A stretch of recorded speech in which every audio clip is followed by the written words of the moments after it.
Hey everyone, this is our first lesson in Unit 1, so Unit 1, Lesson 1.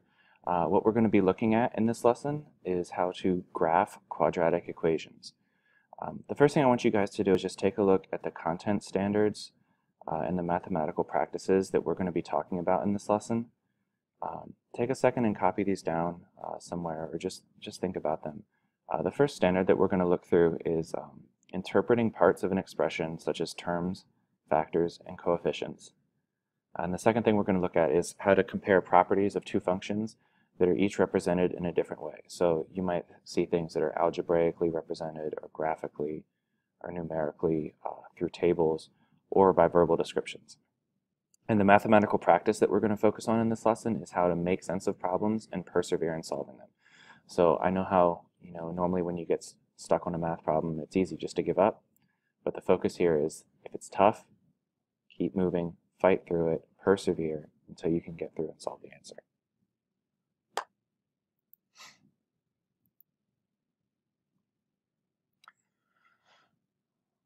So before, you should have learned how to identify and manipulate graphs of functions in previous years. What we're going to do in this lesson is graph quadratic functions and find maximum and minimum values, and then we're going to interpret what they mean in different problems.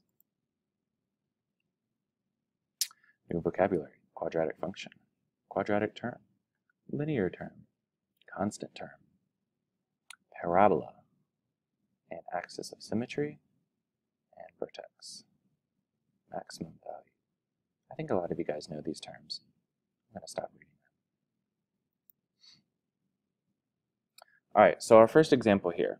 What we're going to do is we're going to graph f of x equals x squared plus 3x minus 1 by making a table of values.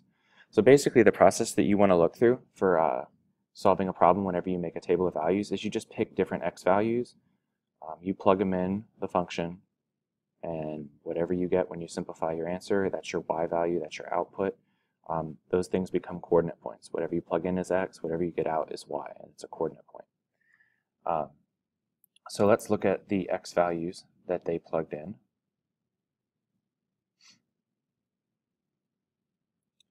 So you notice over here, the x values they plugged in are -3, -2, -1, 0, and 1. Here's the work where they plugged it in, simplified stuff. Here's the answer that they got each time, and then here's the coordinate point. And then they came over here and they graphed each of those points. You'll see when they plug in -3, get out -1, -3, -1. Move over here, 3 spaces left, down 1. That's that coordinate point.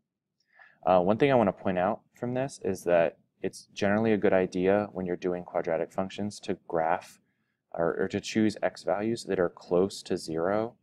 And it's also a good idea that you want to space out your numbers by 1. So if you need to pause the video and go through this table at all, go ahead and do that. If you understand what's going on, you can keep moving. But just remember, at any point, if you're having trouble keeping up, just go ahead and pause the video, go back and look through the slide, ask me a question if you need help, call me over. But just make sure you don't move on until you understand what's actually going on in the problem. So basically what they did here is they graphed each of these coordinate points, they connected them with a smooth curve that's called a parabola, and the answer obviously is the quadratic function x squared plus 3x minus 1.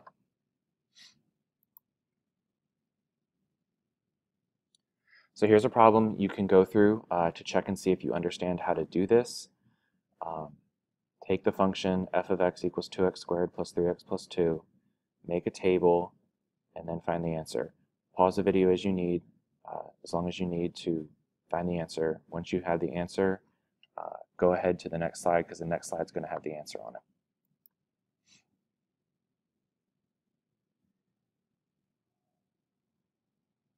And the answer is C.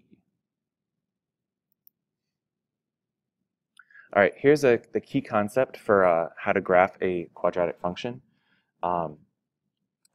There's 3 key elements that you want to think about when you have a quadratic function. And this form right here where it says y equals ax squared plus bx plus c, that's called standard form. And the key things are the y-intercept, which is always the c value, just right here. It's whenever you plug in x is 0. So if x is 0 here, then this term goes away. If x is 0 here, this term goes away. You're left with just c. The next key thing is the axis of symmetry. And the way you find that is by taking the b value and the a value and doing negative b divided by 2a. And that will give you an equation of a vertical line. It's this dotted red line right here. That's the axis of symmetry. It's the middle of the graph. It's what splits the graph in half.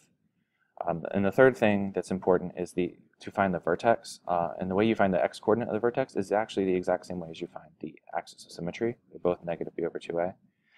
If you want to find the y-coordinate of the vertex, I know it's not on here, but basically what you're going to do is take the negative b over 2a value, whatever that is, and plug it in the function for x, and then when you plug it in, you simplify all that stuff. Whatever you get out for y, that's going to be the y part of the vertex. So that's going to tell you how high or how low the vertex is going to be. So those are the key features of a quadratic function, and I suggest you pause and write those down if you are not familiar with those already, if you don't remember them from Algebra 1. All right, next slide. Our second example, we're going to focus on looking for the axis of symmetry, the y-intercept, and the vertex in this example. It says to consider the quadratic equation f of x equals 2 minus 4x plus x squared. And we need to find the y-intercept, the axis of symmetry, and the x-coordinate of the vertex. So the first thing we need to do with this, we're going to rearrange the terms and put them in order from highest power to lowest power. So notice in the original problem, 2 came first. Well, 2 is not the highest power. X squared is the highest power. So we're going to rearrange this stuff right here. So it looks like this. The x squared comes first, then the negative 4x, then the 2. So notice from that a is 1, b is 4, b is negative 4. It's really important that we remember that negative 4. It's cut off right here, but it does say b is negative 4 behind that webcam picture. And then c obviously is 2. So the first thing we can tell easily is the y-intercept. The y-intercept is just c, so the y-intercept is 2. That means the coordinate point is going to be 0, 2. So you should probably write that down also. Next slide. We need to use a and b to find the equation for the axis of symmetry. So remember that the axis of symmetry is negative b over 2a. B value was negative 4 and a was 1. So when we plug those in, we get negative 4 over 2 times 1.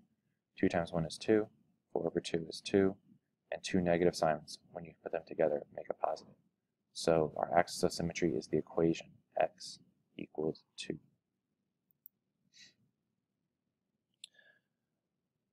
And our last thing, we're going to find the coordinate of the vertex. And remember that the x-coordinate of the vertex is always the exact same thing as the axis of symmetry. So if we get the axis of symmetry is x equals 2, thanks, School Max. All right, back over here. If the x-coordinate, or the axis of symmetry, if that's 2, then the vertex, the x-coordinate of the vertex is always going to be 2. And remember, if you wanted to find the y-coordinate of the vertex, you're going to take the 2 and plug it back into the original equation.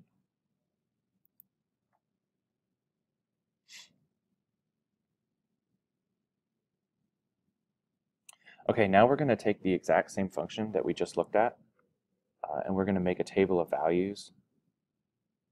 And we need to make sure our table of values includes the vertex that we found. Remember, the vertex that we found was 2, x equals 2. So we're going to choose some values for x that are less than 2 and some that are greater than 2. And that'll ensure that the points on each side of the axis of symmetry are graphed. Remember that the axis of symmetry is the x part of the vertex. It's the number 2. We want some numbers less than 2 and some numbers higher than 2.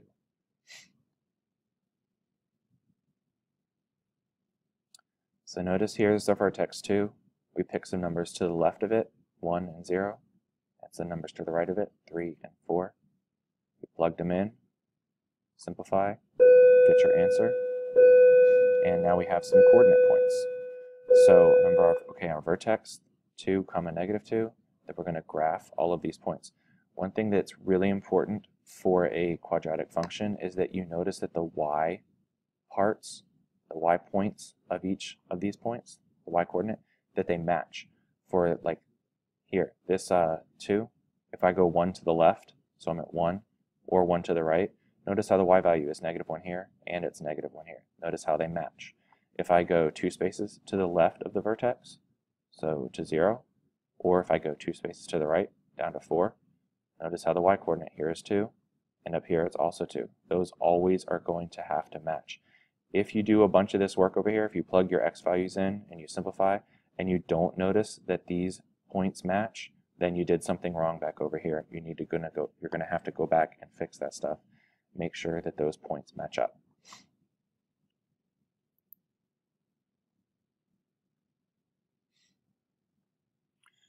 All right, now what we're going to do is we're going to take the information that we did in parts A and B of this problem and go ahead and graph the equation. First, you want to graph the vertex and the y-intercept. Then you're going to graph all the rest of the points from your table. Make sure you connect them with a smooth curve. And just as a way of checking yourself, you should go ahead and draw the axis of symmetry, which is x equals 2, as a dashed line, a vertical dashed line. And make sure that the graph of the function is symmetrical about this line, which means that it looks the exact same to the left of the line as it does to the right of the line.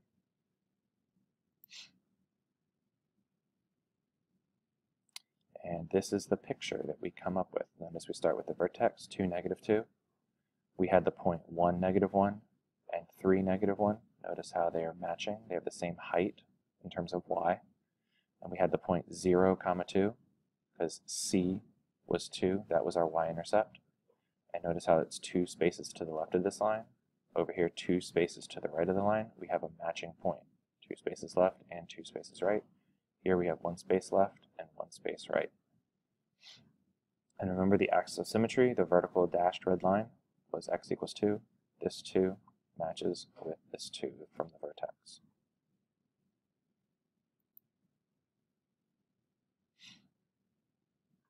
Here's an example for you to check on your own. Try this out now. Go ahead and pause the video as long as you need.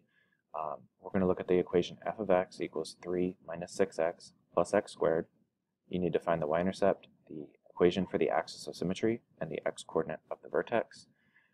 If you don't remember how to do that, go back, rewind the video, go back to any slide that you need to go back and look over. Once you get all your work done, come back here, look for your answer. We're going to go to the next slide now, and the answer will be on the next slide.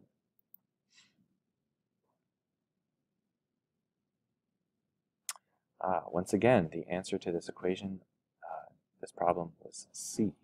The y-intercept is 3, the axis of symmetry is 3, and the x-coordinate is 3. Interesting how they all came out to be the same. Here's another problem for you to work on. We're making a table. Oh, that's actually the same problem. You're just making a table of values that includes the vertex. So wherever the vertex was, remember what the vertex was, you just found it. Make a table of values. Choose some points to the left of that number and some points to the right of that number. Plug it in, see what you get for your y values, your f of x values, see which one has the same. Again, pause the video if you need to, go back. Answer will be on the next slide.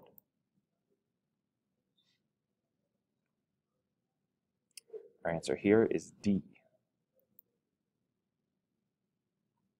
And lastly, for part C, we're going to use information from parts A and B to graph the function. Think about what the points you used from part B, the table of values. Go ahead and graph an equation, just sketch it on a sheet of paper, and then come over here and pick which graph is going to be the correct matching graph.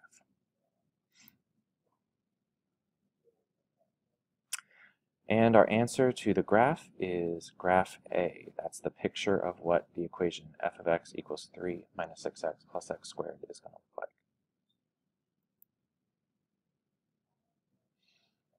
All right, we're going to pause here. We're going to pick up with another video starting to talk about maximum and minimum